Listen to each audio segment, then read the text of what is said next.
Imagine you are at the grocery store. It's a normal Tuesday. You have got a full cart. Milk, bread, maybe a steak for a special dinner. You're tired, you just want to get home. And you swipe your card. Silence. The machine doesn't beep. It just sits there. Then those red letters scroll across the screen. Declined. You just check your phone. The balance is fine. You just got paid on Friday. You try again. Same results. The line behind you is getting long. People are staring. You walk out empty-handed, feeling that heat in your chest. You call the bank.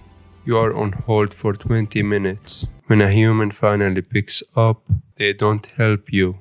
They won't tell you why. They just say your account is under review. They tell you to wait for a letter in the mail.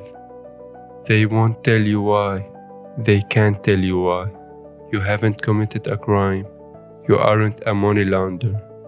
But a computer program you have never even heard of decided you are a risk.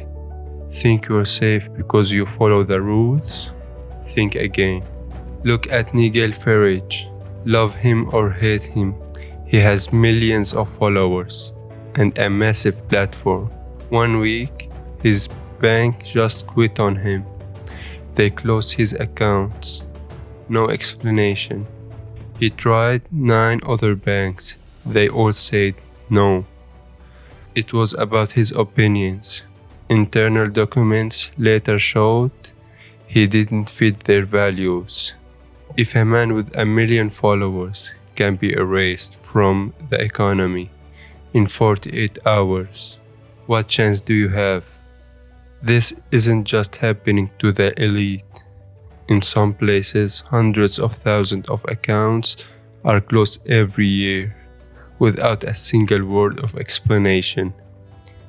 This is debanking.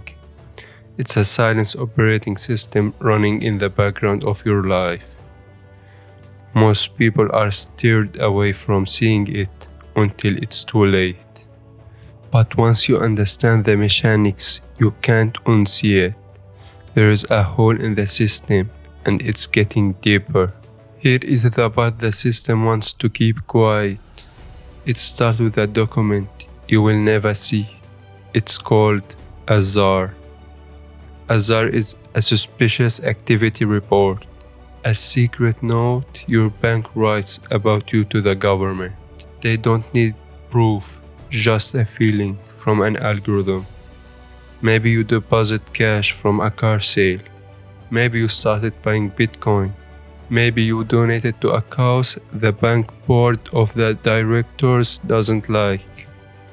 Once that note is sent, you're trapped by a gag order.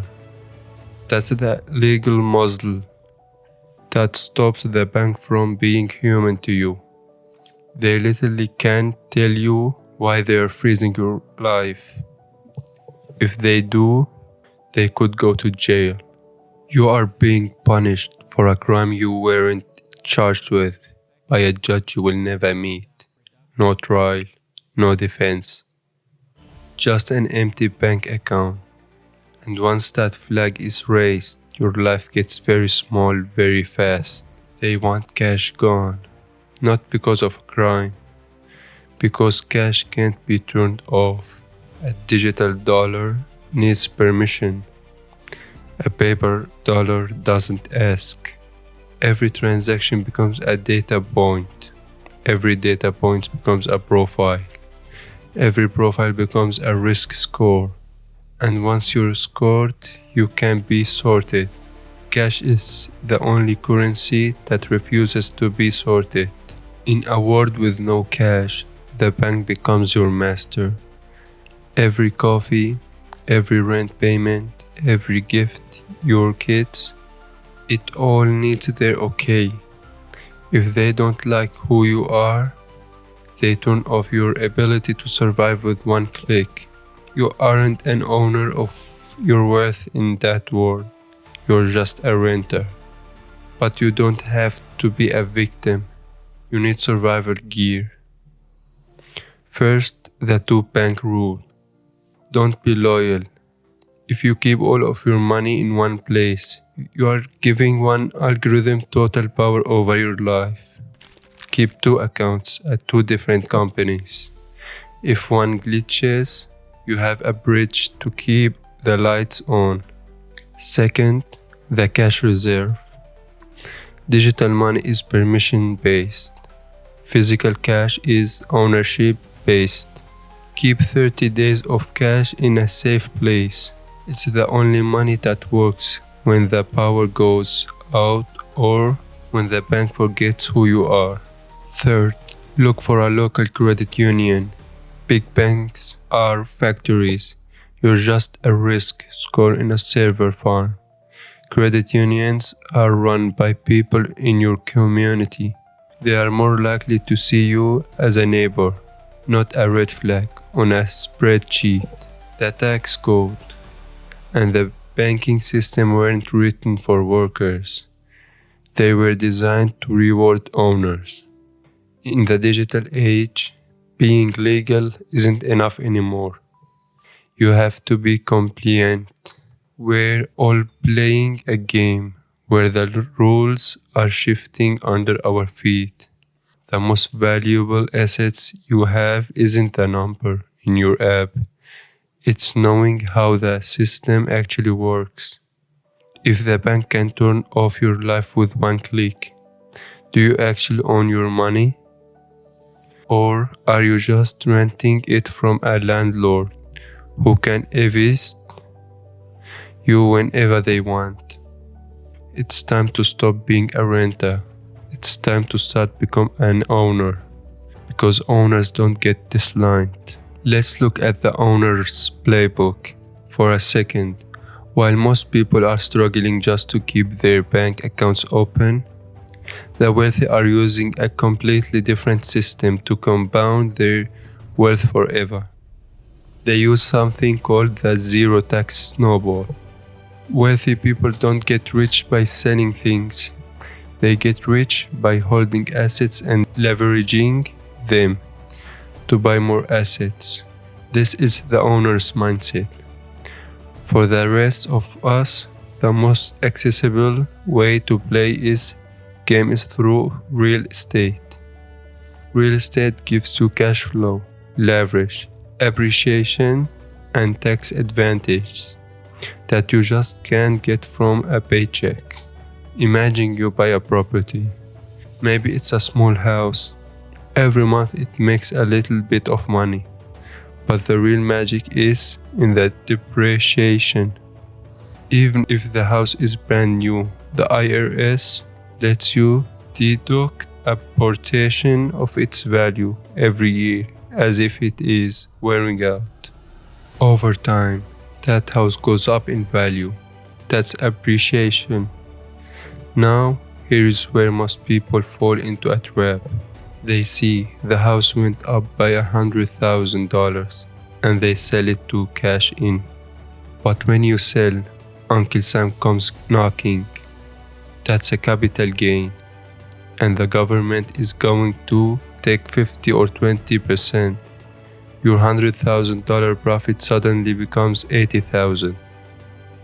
You have lost your asset, and your wealth journey just hit the rest button. The wealthy don't do that. They understand that selling equals taxation, so instead of selling, they borrow against the house. Because here is the fundamental truth. Borrowed money is not income. Debt is not taxed. If you have a house worth $500,000, you can go to the bank and pull out nearly $100,000 in tax-free cash through a cash-out refinance. That money flows into your bank account untouched by the IRS. You take that debt and buy another property. That second property makes money and appreciates. Then you borrow against that one too. This is a relentless compounding cycle. Buy, grow, borrow, buy again. This is exactly why billionaires founders like Mark Zuckerberg take a $1 salary. They don't need income. They have billions in stock. They borrow against that stock to fund their lives without ever triggering a taxable event. And here is the crazy part. When they die, their heirs inherits those assets with a full step up in basis. That means the heirs owe nothing, 1 decade of gains if they decided to sell. The snowball keeps rolling across generations, avoiding the tax reset button at every turn. It's not illegal, it's allowed. It's a system designed to keep wealth within families. For generations, this felt exclusive. The everyday worker was left on the outside, stuck in a loop. Earn, get taxed, spend what's left. You are working 3 to 4 months a year just to pay your tax bill. The difference between these two paths isn't intelligence, it's access. Access to the information, access to the strategy. But most people think tax strategy is for the rich. They are wrong. Buried in the tax code is a trap the rich don't want you to find. It's called bonus depreciation. Here is how it works. Buy a short-term rental, manage it yourself. Suddenly the IRS doesn't see a landlord. They see a business. And businesses can do something landlords can't. Take years of depreciation and claim it all at once. $100,000 paper loss against your W-2 income. The tax bill vanishes. The money stays in your pocket. Think about a typical worker making $100,000 a year. They owe about $20,000 in taxes. If they buy a $500,000 short-term rental and manage it themselves, they can create a paper loss of $125,000 in year one. Their taxable income drops to zero. That $20,000 tax bill is eliminated. They retain that money. They strategically deploy it. They use it as a down payment for another asset. That is when the snowball begins. Cash flows grows equity. Equity elongs borrowing tax-free. Borrowed capital buys more assets. More assets creates more deductions. More deductions eliminate taxes. Eliminated taxes mean more capital to acquire, even more assets. That is the zero tax snowball. The system wants you to be a worker because workers are predictable and taxable, but the owners are playing for keeps. Whether you are worried about being debanked or you're just tired of the financial treadmill, the solution is the same. Stop focusing on income and start focusing on ownership. Build your own bridge between banks. Secure your physical cash. Invest in assets that the tax code was designed to protect. The people who stay free while everyone else is trapped, they aren't just lucky. They saw the operating system for what it is. They built bridges before the banks closed. They held cash before the lights went out. They bought assets before the tax code changed. The silent operating system is always running. It doesn't care if you're moral. It doesn't care if you're angry.